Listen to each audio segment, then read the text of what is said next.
हमरो त कोसी बतिया पर हमारा कुछ त सोची ए हो भरेला बाटे यसो हमरो त कोसी बतिया पर हमरो कुछ त सोची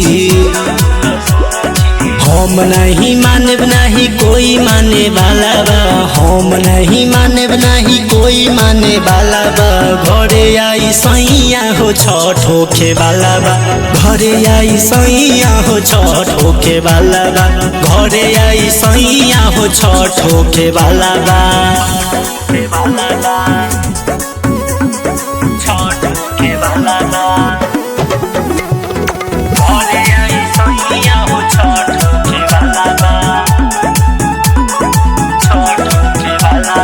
बड़ी श्रद्धा से होई पूजाई सैया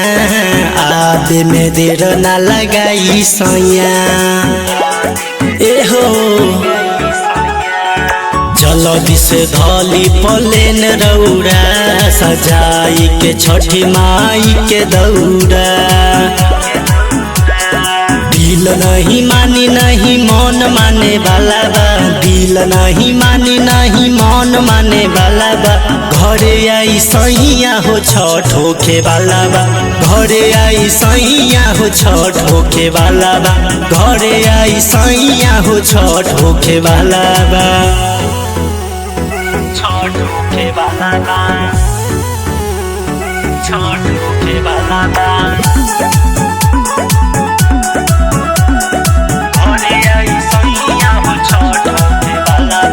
सबो त्योहार से बड़ एके मानल जाला छठ पूजा के नाम से एके जानल जाला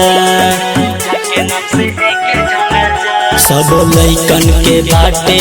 यास राजा जी जानी करी सबके निराश राजा जी